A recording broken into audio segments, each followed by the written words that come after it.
साथियों, हमारे इस YouTube चैनल में 2005 में नियुक्त सहायक शिक्षक का 2022 में प्राइमरी स्कूल के प्रधान पाठक के रूप में प्रमोशन होने के बाद में किस प्रकार से क्रमोन्नति वेतन का गणना करेंगे और कितना एवरेज राशि मिल सकता है, इसके बारे में बहुत ज्यादा कमेंट्स आ रहा है। तो आज का इस वीडियो में मैं आपको 2005 में नियुक्त सहायक शिक्षक का 2022 में प्रमोशन होने के बाद में किस प्रकार से क्रमोन्नति वेतन का गणना करेंगे और साथ में कितना एवरेज राशि मिल सकता है, इसके बारे में मैं स्टेप बाय स्टेप बताने वाला हूँ। तो चैनल में नया है तो चैनल को सब्सक्राइब कर लीजिए, बगल में जो बेल का आइकन उसको भी क्लिक कीजिए और वीडियो को आप अधिक से अधिक शेयर कीजिए। तो आइए आज का वीडियो को शुरू करते हैं।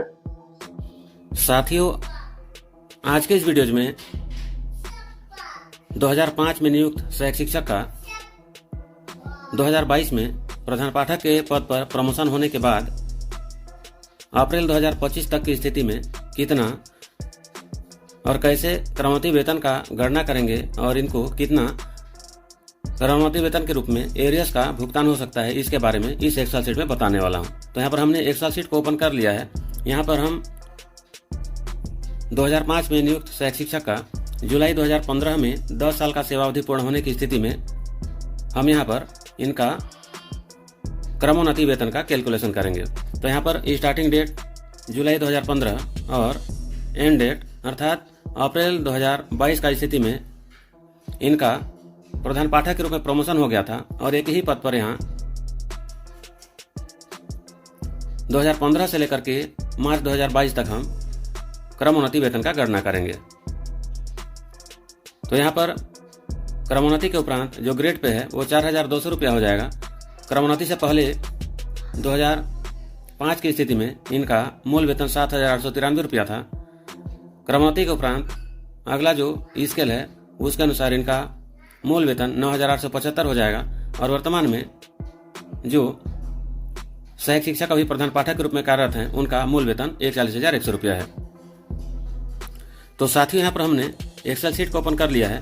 यहाँ पर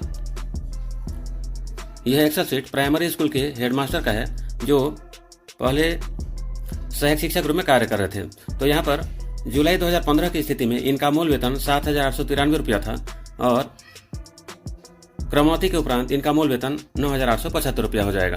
तो इस प्रकार से जो वेतनमान में अंतर है बेसिक में यह 1,982 रुपया का अंतर है।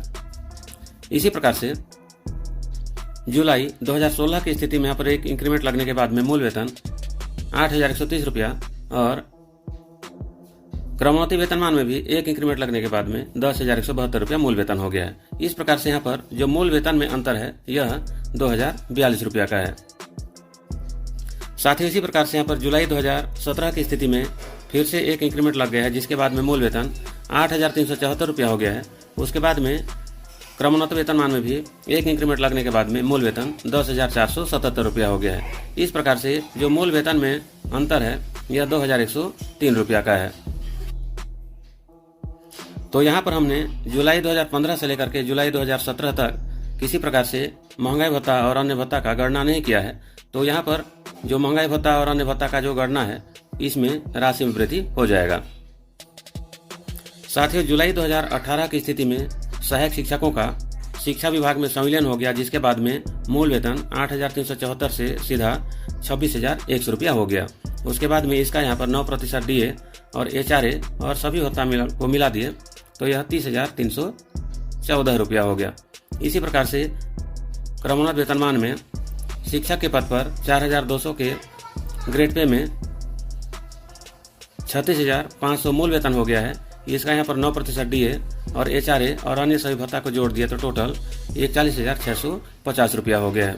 इस प्रकार से मूल वेतन में अंतर 10,400 रुपया, महंगाई भत्ता में अंतर 936 रुपया और जो कुल अंतर है यह 11,336 रुपया हो गया है। इस प्रकार से 10% कटौती होने के बाद में जो नेट अमाउंट है यह 10,202 रुपया है। साथ ही उसके बाद मार्च 2019 में यहाँ पर महंगाई भत्ता में 3% का वृद्धि हुआ है जिसके बाद में यहाँ पर जो अंतर है यह मूल वेतन में अंतर 10,400 रुपया का है और महंगाई भत्ता में अंतर 1,248 रुपया का अंतर आ गया है। इस प्रकार से जो कुल अंतर है यह 11,648 रुपया का है। साथ ही उसके बाद जुलाई 2019 की स्थिति में यहाँ पर फिर से एक इंक्रीमेंट लग गया है जिसके बाद जो मूल वेतन है यह 26,900 रुपया हो गया है। इसी प्रकार से यहाँ पर क्रमोन्नत वेतनमान में भी एक वेतन वृद्धि लगा है, जिसके बाद मूल वेतन 37,600 रुपया हो गया है। और इस प्रकार से जो मूल वेतन में अंतर है यह 10,700 रुपया का अंतर है और महंगाई भत्ता में अंतर 1,284 रुपया का अंतर है और कुल अंतर 11,984 रुपया का है। साथ ही उसके बाद में जुलाई 2020 का स्थिति में फिर से एक वेतन वृद्धि लगा है और उसके बाद में मूल वेतन 27,700 रुपया हो गया है और इस प्रकार से सभी भत्ता को जोड़ दिए तो कुल वेतन 32,954 रुपया हो गया है। उसके बाद में क्रमोन्नति वेतन वृद्धि में भी यहाँ पर एक वेतन वृद्धि लगा हुआ है और उसके बाद में यहाँ पर मूल वेतन 38,700 रुपया हो गया है। सभी भत्ता को जोड़ दिए तो कुल वेतन 45,274 रुपया हो गया। इस प्रकार से मूल वेतन में जो अंतर है यह 11,000 रुपया का अंतर है और डीए में जो अंतर है यह 1,320 रुपया का है और इस प्रकार से जो कुल अंतर है यह 12,320 रुपया का अंतर आ गया है। साथ ही उसके बाद में जुलाई 2021 का स्थिति में फिर से एक वेतन वृद्धि लगा है, जिसके बाद में मूल वेतन 28,500 रुपया हो गया है। सभी भत्ता को जोड़ दिए तो कुल वेतन 34,430 रुपया हो गया। इसी प्रकार से क्रमोन्नत वेतन वृद्धि में भी यहाँ पर एक इंक्रीमेंट लगा है, जिसके बाद में मूल वेतन 39,900 रुपया हो गया है। सभी भत्ता को जोड़ दिए तो कुल वेतन 47,882 रुपया हो गया। इस प्रकार से मूल वेतन में अंतर 11,400 रुपया हो गया है और महंगाई भत्ता में अंतर 1,368 रुपया और इस प्रकार से कुल अंतर 13,452 रुपया। उसके बाद सितंबर 2021 का स्थिति में फिर से एक महंगाई भत्ता में वृद्धि हुआ है, जिसके बाद में महंगाई भत्ता 12% से बढ़कर के यह 17% हो गया है। उसके बाद में इसके आधार पर गणना करने के बाद जो कुल वेतन है यह 36,140 रुपया है। इसी प्रकार से क्रमोन्नत वेतनमान में भी जो कुल वेतन है यह वेतन 50,276 रुपया हो गया है। इस प्रकार से मूल वेतन में अंतर 11,400 रुपया और महंगाई भत्ता में अंतर 1,938 रुपया हो गया है और कुल वेतन में जो अंतर है यह 14,136 रुपया। साथ ही उसके बाद में कुछ इसी प्रकार से यहाँ पर महंगाई भत्ता के अनुसार यहाँ पर और गृह भाड़ा भत्ता के अनुसार गणना हुआ है। साथ ही इस प्रकार से जुलाई 2015 से लेकर के मार्च 2022 तक का स्थिति में प्राइमरी स्कूल के हेडमास्टर को एक 6,35,454 रुपये प्राप्त हो सकता है और अगर इसमें कटौती कर दिया जाए तो उस स्थिति में 5,71,994 रुपये प्राप्त होगा। तो यह जो लाभ है यह राज्य शासन शिक्षा विभाग की तरफ से क्रमोन्नति वेतनमान का आदेश जारी करने के बाद में और साथ में उसमें दर्शित दिशा निर्देश के आधार पर ही इसका गणना हो पाएगा। तो साथियों, इस प्रकार से अगर 2005 में नियुक्त सहायक शिक्षक का 2022 में एचएम के पद पर प्रमोशन होने के बाद में क्रमोन्नति वेतन का लाभ अगर इनको मिल जाता है तो उस स्थिति में लगभग 7 लाख रुपए से 8 लाख रुपए तक प्राप्त हो सकता है। तो इसके संबंध में अगर आपके मन में कोई सवाल है तो नीचे आप कमेंट्स बॉक्स में कमेंट्स करिए।